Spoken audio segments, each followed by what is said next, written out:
भी मस्जिद अगर नेचुरल अगर प्रकृति के द्वारा भी टूटती है तो नीचे से मंदिर निकलते हैं, मूर्तियां निकलती हैं। लेकिन अगर कोई राक्षस रूपी मुसलमान हमारे घरों को जलाने आएगा तो शायद हमको अपना घर बचाने के लिए हथियार उठाना भी पड़े, तो उसके लिए हम स्वतंत्र। भले ही आप आतंकवादी नहीं हैं, भले ही आप देशद्रोही नहीं हैं, लेकिन आप आतंकवाद के खिलाफ मुखर होके बोले भी तो नहीं। आप लोग सड़कों पे बिल्कुल उतर सही। के आपको जैश ए मोहम्मद का विरोध करना चाहिए था कि नहीं, हम मोहम्मद के खिलाफ आतंकवादी संगठन नहीं चलने देंगे। वो एक राक्षस रूपी रूप धारण कर चुके हैं। उनके जहन में इंसानियत नाम की अब कोई चीज बची नहीं। ऐसा लगता है कि मुसलमान पूरी दुनिया में इंसानियत को खत्म करना चाहते हैं, इंसानों को मार देना चाहते हैं।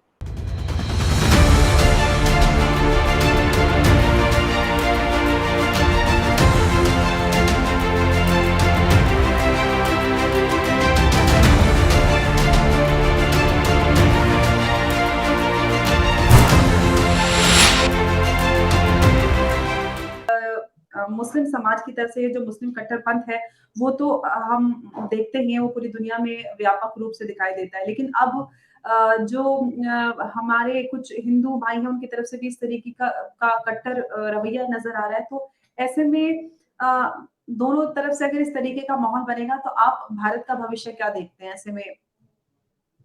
हमारा आप क्या चाहती हैं? सिर्फ हिंदू ही कट पा रहे हैं? नहीं, दोनों मैंने बिल्कुल ऐसा नहीं कहा कि आप क्या मेरा सवाल ये है कि क्या नफरत का जवाब नफरत ही है? मैं ये आपसे देखिए, सवाल नफरत का जवाब बिल्कुल नफरत है। अगर आप उन लोगों से नफरत नहीं करोगे जो आपसे नफरत करता है तो वो आपको खत्म कर देगा। हम उनके ऊपर पहल करने नहीं जा रहे हैं, लेकिन अगर कोई राक्षस रूपी मुसलमान हमारे घरों को जलाने आएगा तो शायद हमको अपना घर बचाने के लिए हथियार उठाना भी पड़े, तो उसके लिए हम स्वतंत्र। हम हथियार लेकर किसी को मारने नहीं जा रहे, हम बंदूक लेकर आतंकवादी बनने नहीं जा रहे। कश्मीर में जिन लोगों के घर खाली करा लिए गए हिंदुओं के, तो क्या वो सारे हिंदू आतंकवादी बन गए? घर छोड़कर तो वो भाग गए, अपनी जान बचाकर चले गए, पूरी दुनिया में जाकर बस गए कश्मीरी हिंदू, लेकिन वो आतंकी नहीं बने। तो सवाल इस बात का है कि अपनी रक्षा करना और आतंकी बन जाना, ये दोनों अलग अलग पहलू हैं। कोई इस तरह का मुसलमान जिस तरह की साजिश हो रही, सनातन धर्म के लोगों को मारने की, सनातन धर्म को खत्म करने की, हिंदुस्तान में एक गृह युद्ध छेड़ने की, हिंदुस्तान को फिर खंडित करने की, तो हम ये समझते हैं सनातन धर्म के जो अब नौजवान, उनको इसकी कमान संभालनी चाहिए।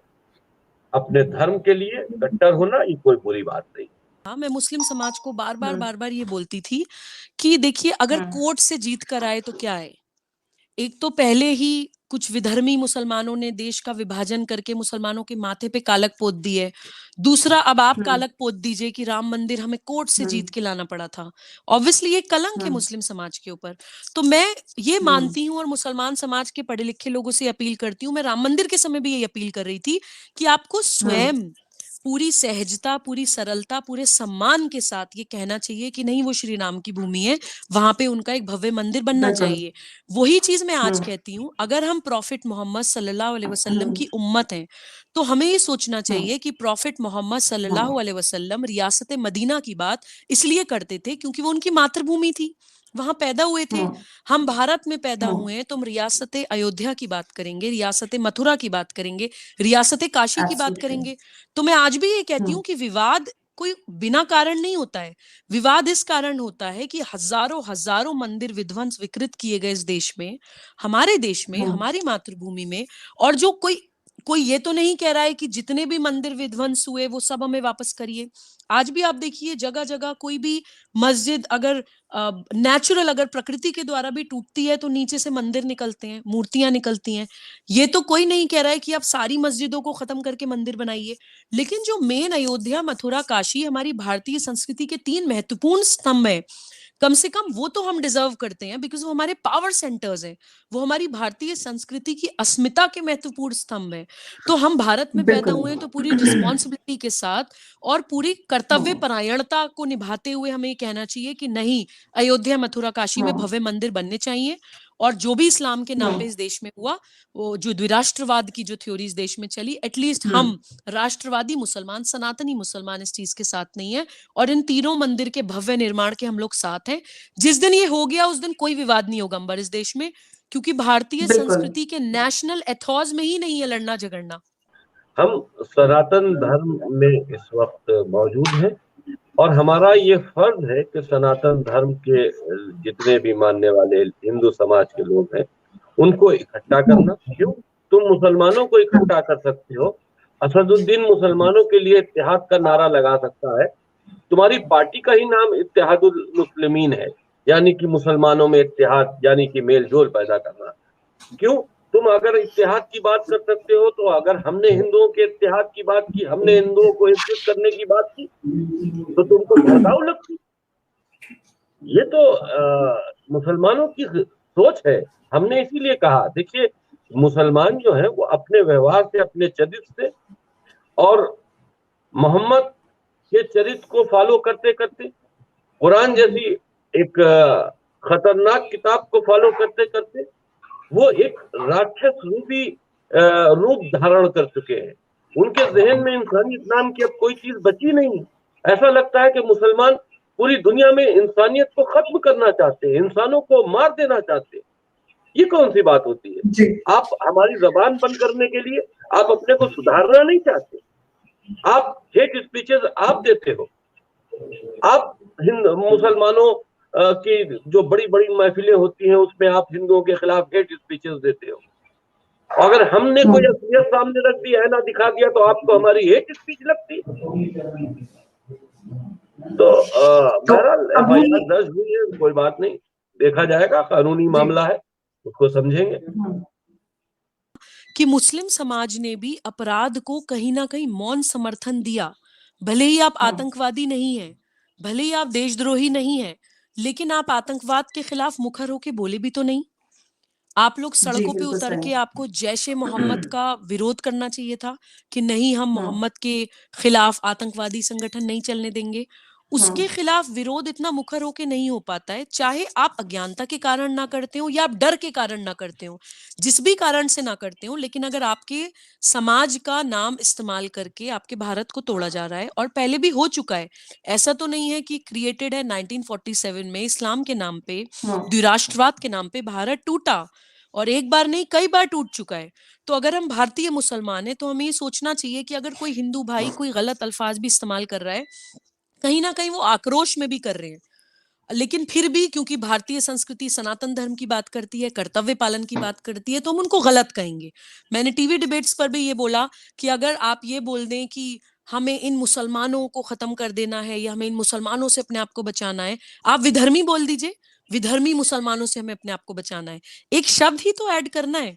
अगर आप मुसलमान बोल देते हैं तो उसमें अंबर जैदी भी आ जाती हैं, अगर आप मुसलमान बोल देते हैं तो उसमें सुबूही खान भी आ जाती हैं। हम वो महिलाएं हैं जिन्होंने गाली सुन सुनकर भी राम मंदिर के लिए मतलब अपना तन मन धन लगा के फाइट कंटिन्यू रखी।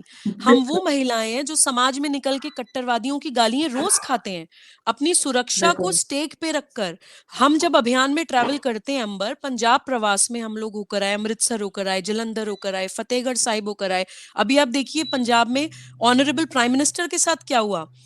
तो मैं एक महिला होते हुए अपनी जान हथेली पर लेकर अगर घूम रही हूं अपने देश के लिए, और आप ये बोल दें कि इन मुसलमानों से हमें अपने देश को बचाना है, तो हर्ट होता है, तो दुख होता है, ऑफ कोर्स दुख होता है। और जो नेशनलिस्ट मुसलमान होंगे उनको भी दुख होगा।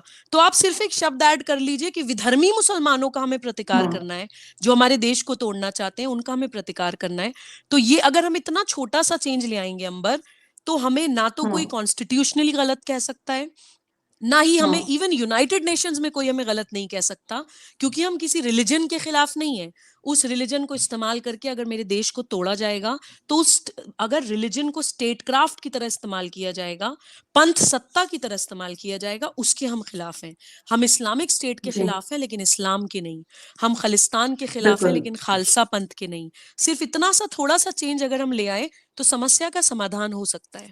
ये तो इस्लाम को मानने वाले लोगों की ये अपनी आस्था है कि इस्लाम बदला नहीं जा सकता। 1400 साल पहले जो व्यवस्था हम्म इस्लाम में दी गई है, हम उसका एक अल्फाज नहीं बदल सकते। लेकिन अफसोस की बात है कि आज कारों का इस्तेमाल कर रहे हैं, ऊँटों पर चलना चाहिए इनको आज। लेकिन पता नहीं क्यों अब कारों पर चल रहे हैं। ये चेंजेस क्यों आ गए आप में? अगर आप ऊँट पर चलते तो कितने अच्छे लगते। वो लंबी सी दाढ़ी, वो सर पे टोपी, वो ऊंचे पहजामे, ऊंट पर बैठे हुए जा रहे हैं, कितना अच्छा लगता है। यही तो रसूल करते थे। सीरत रसूल पर चलते रहो ना। दुनिया आगे बढ़ रही है, तुमसे क्या मतलब है? तुम तो आज भी कहते हो दुनिया चलती है, क्योंकि रसूल ने कहा है। हम्म तो जो सनातन धर्म में अगर कोई मसले हैं, तो उसके लिए हम्म जो सनातन धर्म के धर्म गुरु हैं, वो अपना वक्त के ऊपर फैसले लेते आए हैं और उनमें बदलाव आएंगे। ये जिम्मेदारी उनकी है। मैं बिल्कुल 7 बिल्कुल एंटी नेशनल फोर्सेस के नाम जो आपको बता रही थी, जो भारत के खिलाफ काम कर रही हैं। पहली भारत विरोधी मानसिकता है वामपंथी, उनकी आर्म्ड विंग्स माओवादी, नक्सलवादी, छद्म नारीवादी। दूसरी भारत विरोधी मानसिकता है अलगाववादी, कट्टरवादी और आतंकवादी संगठन, जो प्राइमरीली दो चल रहे हैं भारत में। एक इस्लामिक संप्रदाय के बच्चों को अलगाववादी, कट्टरवादी, आतंकवादी बना के इस्लामिक स्टेट बनाने के लिए प्रेरित कर रहे हैं।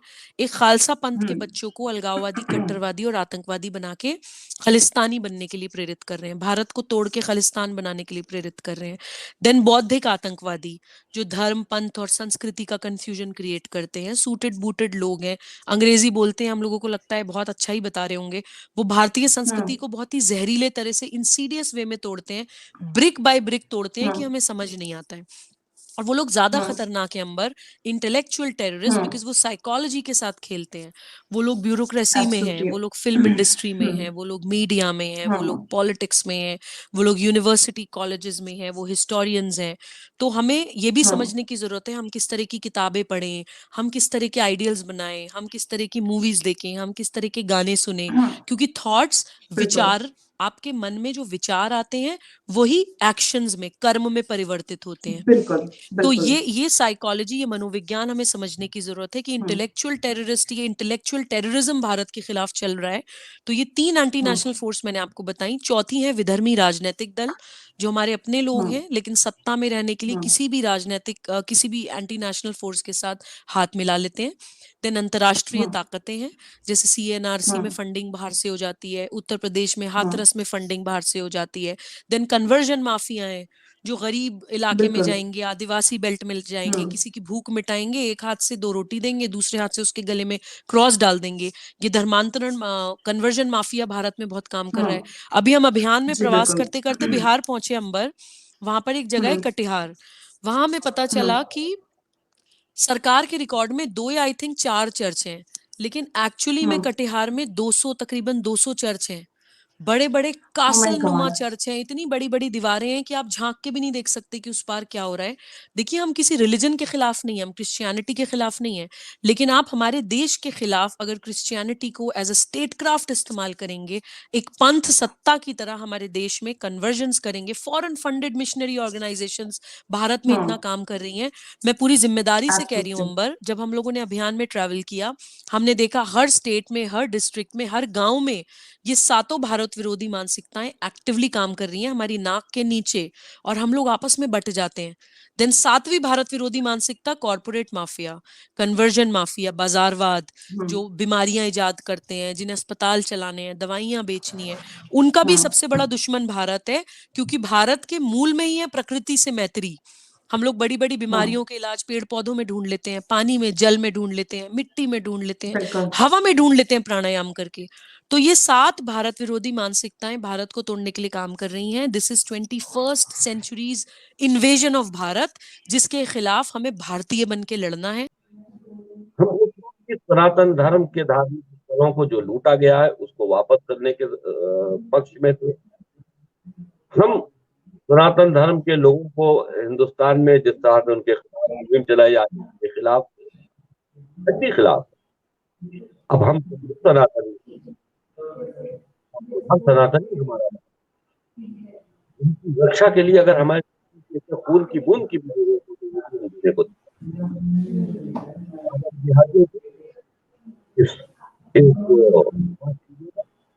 इन भेड़िए जैसे मुसलमानों से आदमी जब तक वो अपनी मानसिकता को नहीं बदल। देखिए, जो भी हमारे परिवार में कट्टरता की तरफ अगर कोशिश करेगा तो हम वो कोई भी हो, माँ को छोड़ के हम किसी को भी त्यागने के लिए तैयार। माँ हमारी ऐसी नहीं है, उन्होंने कभी भी हमेशा हमको दुआएं दी हैं। हमेशा जब हम सनातन धर्म कबूल करके भी माँ के पास पैसा छुआ कर फकीर को दिया है, तो माँ किसी धर्म